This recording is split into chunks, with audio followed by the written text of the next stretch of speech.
Hello everyone. Let's just dive right into working with the pen tool. Hopefully we will have already gone over the basics in class by the time you're watching this. So in this practice file that we had available on Google Classroom, we have our layers panel set up where the visuals that have been created already are locked and you have a layer already set up for yourself so that you can trace on your own.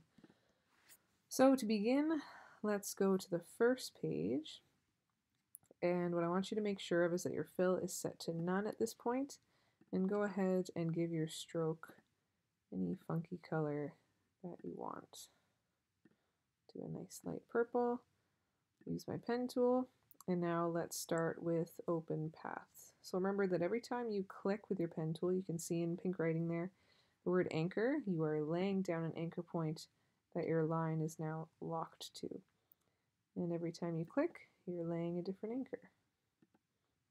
Now when you are done and you want to release the pen, you can just hit enter.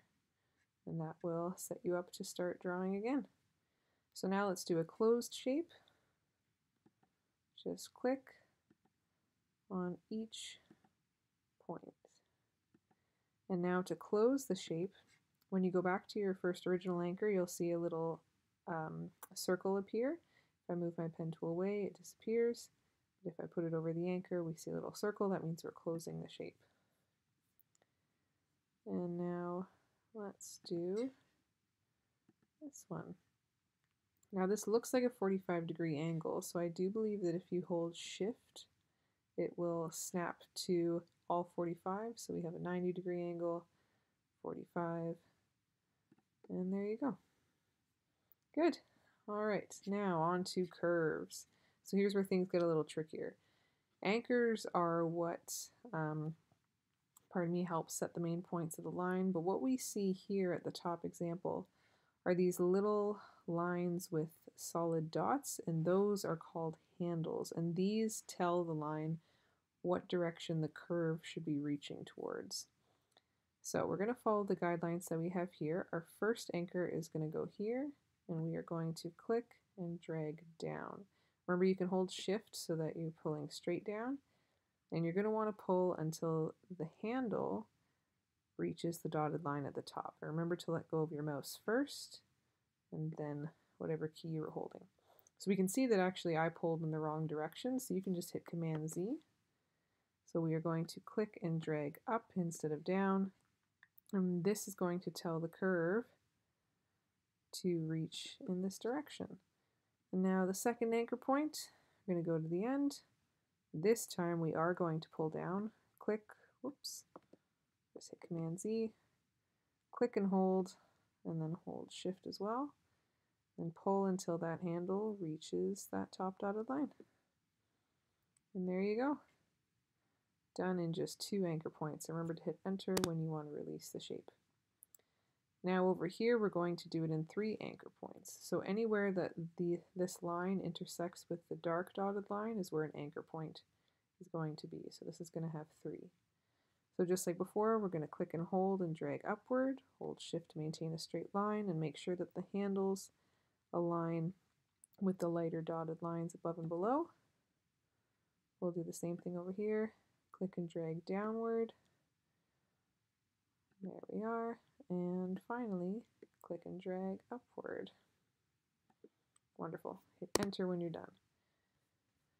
Now for this one, this is known as a 45-degree curve, as we can see up here. You can see where the handles are meant to go on a 45-degree angle.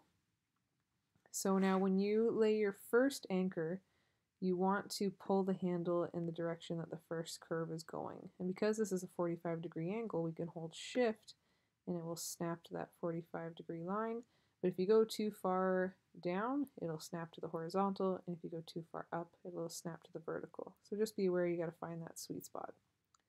So pull until you have the dotted lines, and in this case actually, we only need to do a second anchor point. So if you click and drag upwards again, we have this dual curve. Awesome. All right, now on to some complex shapes. Here we have kind of this upside down teardrop. And we see a lot of different reference lines. Now, something to take note of is that any of the, just zooming in here, any of the white circles, that is an anchor, and it always sits on the path. And any of the solid circles is, are the handles. The dark dotted lines indicate aligning anchors, and the light dotted lines indicate how we align the actual handles. So let's go over here. I like to start at the top because it's nice and easy. So I'm going to click and hold, and also hold shift and stretch out sideways so that the handles hit both of those dotted lines. Now the next anchor that we see is down here, and my smart guides are on, so it's kind of helping me snap to it. Now this time I'm going to click and hold and drag downward. Now here is a unique circumstance. I'm going to let go for the moment and go over here. With this first anchor point that we did, we can see that the handles are equal length on both sides, but here we see that the top handle stretches short, the bottom handle stretches long. So I'm going to go back over here, and what we can do is if we use our direct selection tool, which is the white arrow, we will be able to individually affect one handle at a time. So I'm going to pull this down to match. And now if I grab my pen tool again and go to continue the line, oh, the handle disappeared, that's fine. If I go to continue the line now, I will click and drag so that the handle is facing upward. Now ignore the kind of weird path that I currently have. Now what I'm going to do is I'm going to hold Alt so that I'm able to adjust just the handle that my mouse is currently on. So once I've matched the handle that is within the gray space right now, I'm going to hold Alt and I'll be able to swing up the other handle. Now let's finish the shape actually, and then we'll go back and see if we can fix this. So now we'll go back up here, and now we are going to click and drag until the handle that we do not have our mouse on matches up with its respective gray line, and there we go. And now you can hold Alt to affect just the handle that your mouse is on and drag it down to its respective dotted line.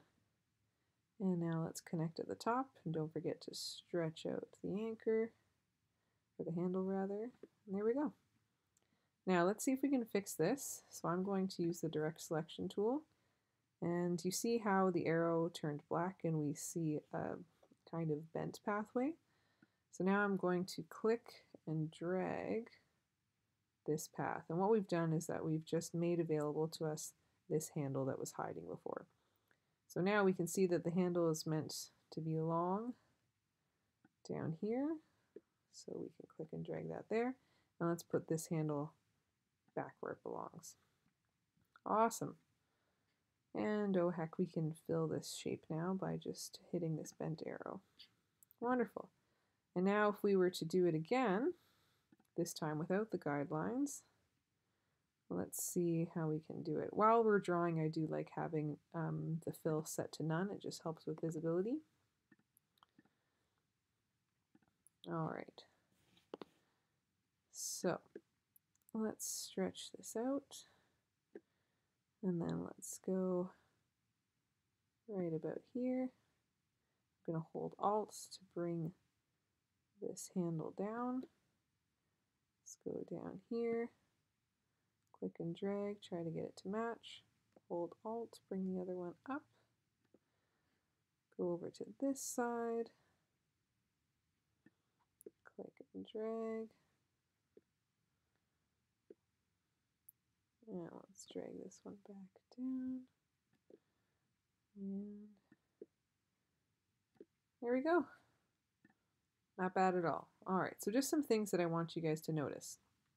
The handles are telling the curve which direction it should bend, okay? So if we take a look at this first segment of the path, this handle is telling this line to try to reach towards it. And for the second half of the path, this handle is telling that it should be reaching towards it here. This handle stretches down far because it wants the pathway to reach for it here. And then this handle stretches up this way because we can see that the path changes direction and bends now in towards the shape to try to reach this handle. So the handle is just telling the curve which way to bend. There we go. Now on to a much more complex shape. A little squirrel. Again, I'm going to set my fill to none and my stroke to purple.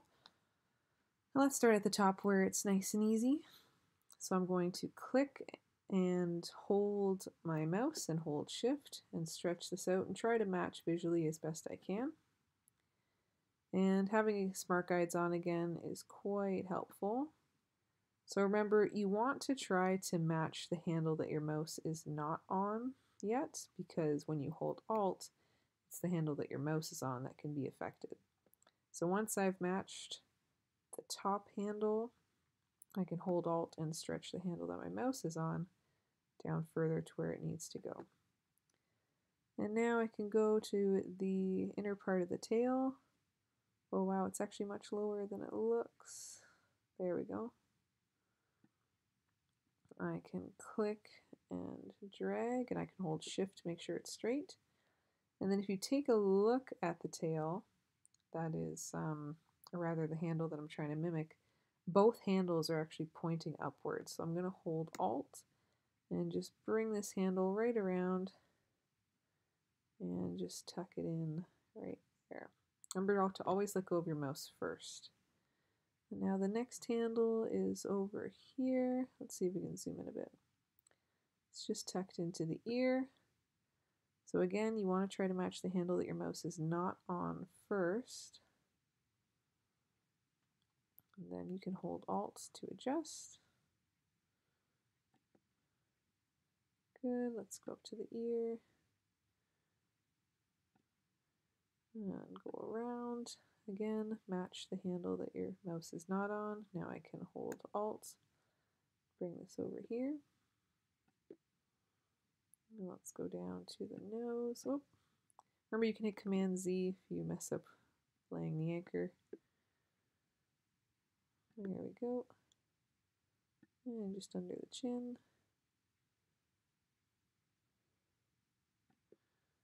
And under here. And hold Alt and bring this way down because we have a drastic change in direction.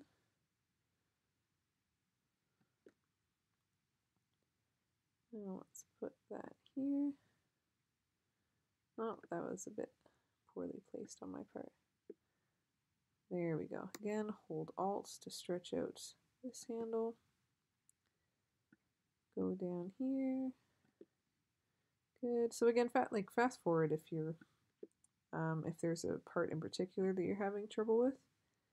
But this is just me having some fun now.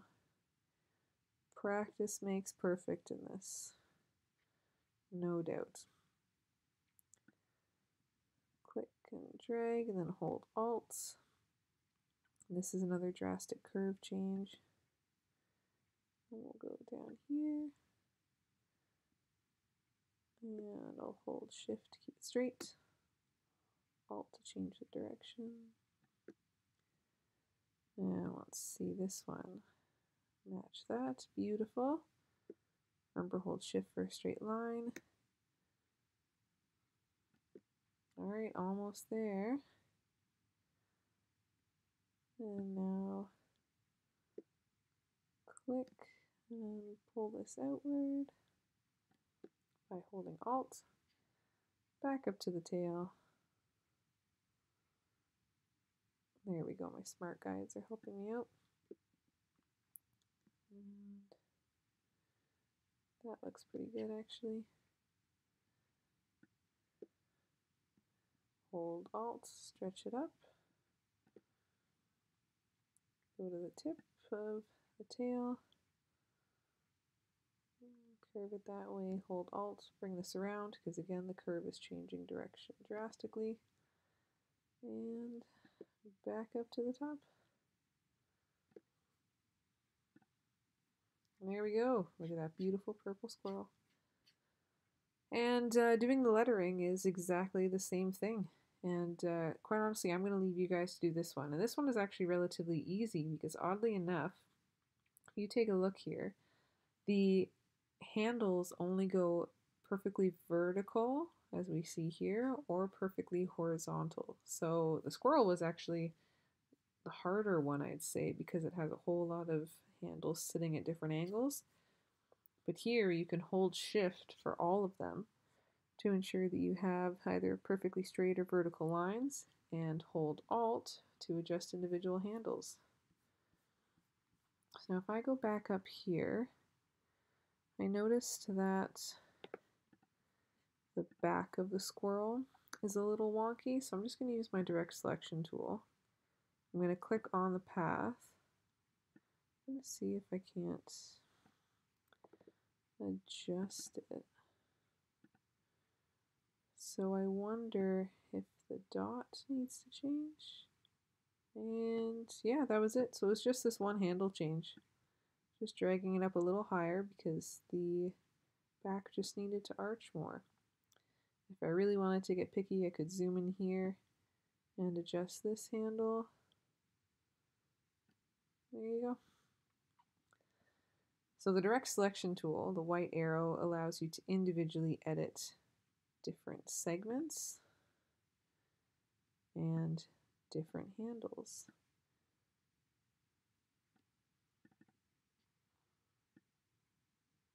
Yep, so things are always editable here. You can always go back, so don't sweat it if you don't get it right the first time.